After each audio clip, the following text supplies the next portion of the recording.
Good morning. Really excited for Friday night in an in-state game, the first one that we've gotten to play. So had a really good week of practice, good week of prep, and another opportunity to improve, get better, and I know the fans would love to see us get a win in this one and right the ship a little bit. But NAU is a really good team. We're excited for the opportunity.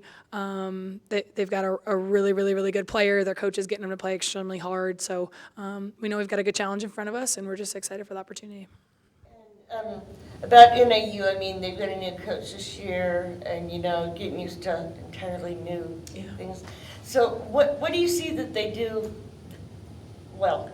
They play really hard. And the thing with this team is they have a kid that's averaging 23 a game right now. We haven't seen a player as dynamic as this player that's coming in here on Friday night. We've seen some teams that do it collectively. We've seen some teams that do it by committee and have solid, good players. But as far as the head of the snake goes and like her being the heartbeat of their team and how she goes, everything goes, we haven't quite seen that yet. So focused our prep on really just doing a good job making everything hard for her, making her play in a crowd, making her feel our presence, making her feel our length. But to the left and to the right of her, she's got really good players around her too. But we just haven't seen a kid coming in here averaging 23 yet so far this season, a kid as dynamic as this one. And so they run everything through her. She takes a ton of shots. So it's gonna be an interesting game plan to see, how big of an impact this player can be for this team. How well do we do in making things difficult for her for 40 minutes? But they're playing hard for their new coach. They're excited. When I watch them on film, I think they're one of the better teams we've played so far this year. How did Aari McDonald night come to be? Actually, Coach Julie had the idea to just do something to recognize her and bring her back.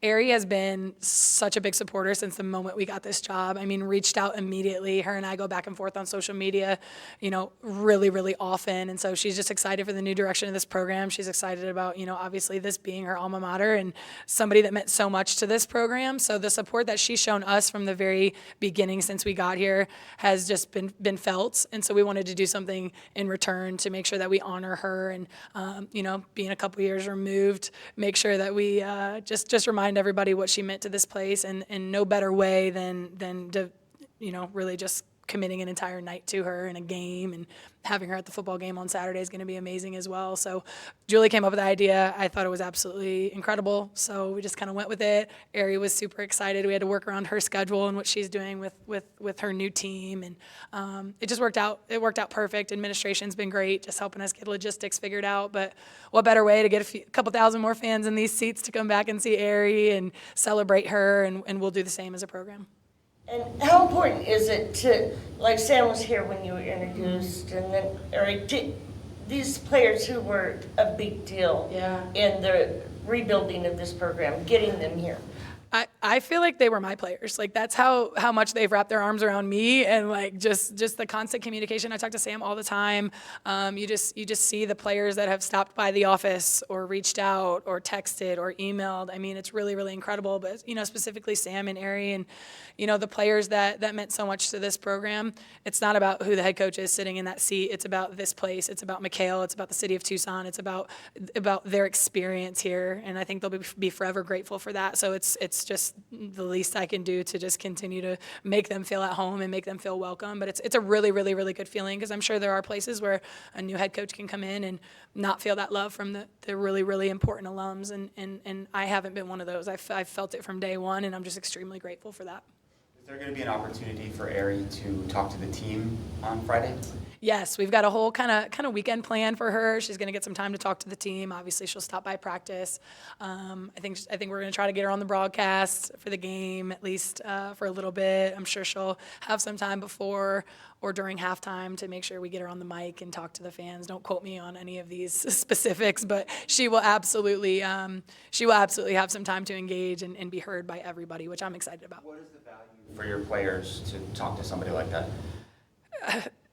I don't know that you could put a, price tag on it. She's arguably the best to ever do it here. She took us to the promised land. That's where we want to go. And this is somebody that that put a team on her back and took them there, you know? So to not take every advantage to pick her brain and figure out how and why and what and all those things, that's the goal, to get back to a Final Four here at Arizona. So to have somebody in the building that's been there and done it, I think is invaluable. And, you know, somebody that's close in age to them, that's this place meant so much to, because she embraced Tucson, she embraced the University of Arizona, and we want our players to do the same thing.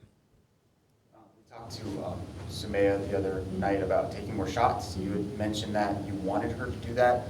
I think she made only 3 of 9, but it seemed like they were good shots, right? She wasn't forcing anything. Yeah. How did you feel like she followed your instructions or your guidance as far as being more aggressive? Yeah, I think she came out more aggressive.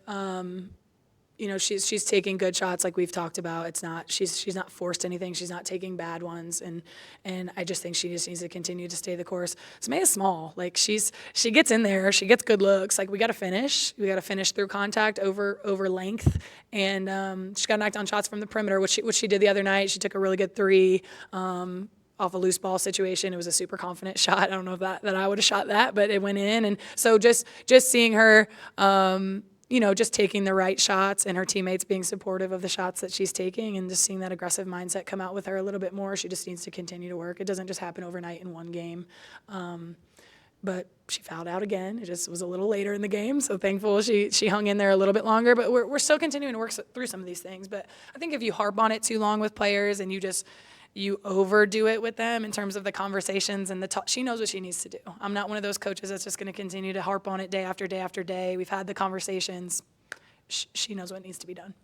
You mentioned sort of righting the ship as far as the in-state rivalry with NAU. Yeah. Is anyone left who played in last year's game?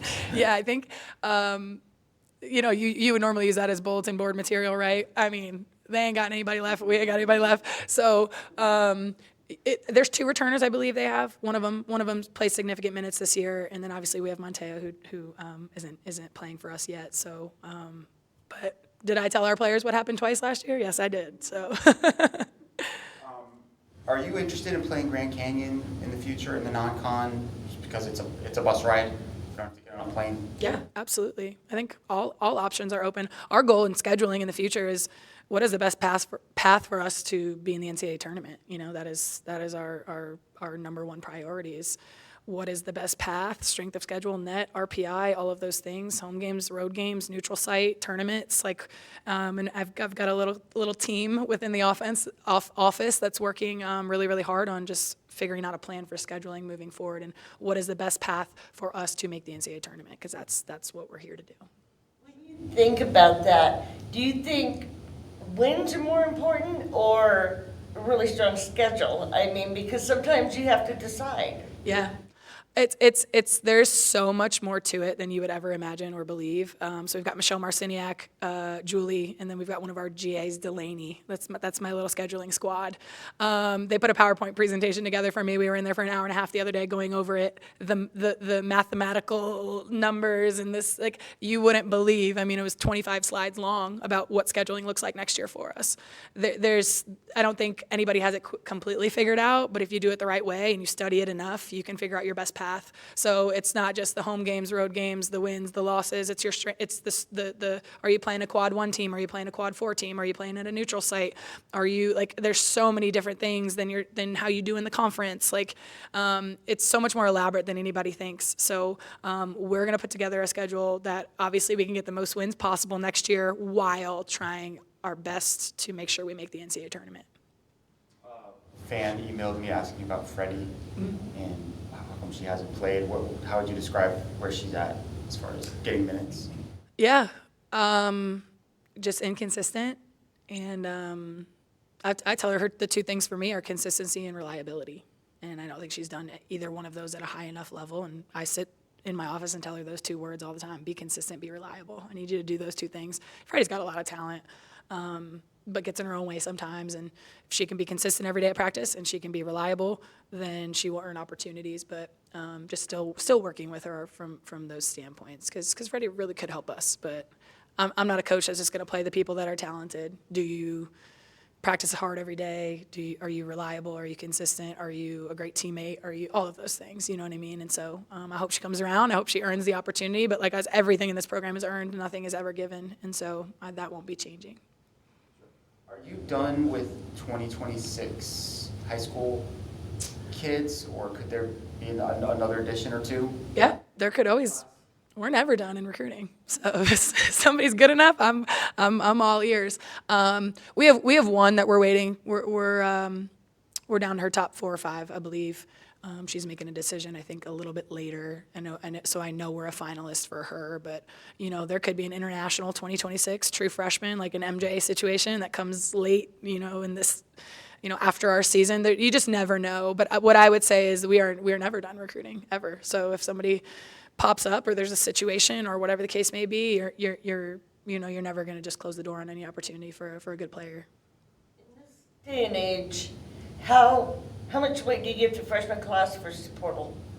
Yeah, well, obviously, I think we're gonna retain a decent chunk of our team from this year, and the best pieces from our team, and obviously the ones that can return. And then the plan moving forward is to bring in a really, really good class of freshmen, which we've already done, and maybe 1 or 2 more sneak into that class. But then you got to supplement transfers. So what does your returning group look like? What do those freshmen look like? And then what do you need to supplement around them as far as from a transfer standpoint? And I say supplement, but we're going to need some impact transfers this coming off season. And so what do those 2 groups look like? Your returners, your freshmen, and then what do you need around them from a transfer standpoint? And that's the beauty of already knowing your returners and then knowing what freshmen you have, is that now you can fit those missing pieces of the puzzle in the portal. But yeah, there's a balancing act. Some people are, I'm gung-ho, I'm all freshmen. Some people are like, nope, I'm done with freshmen, I'm only going transfers. I've always been a hodgepodge and a little bit of mix of each, because I don't like the roster to be too heavily one way or another.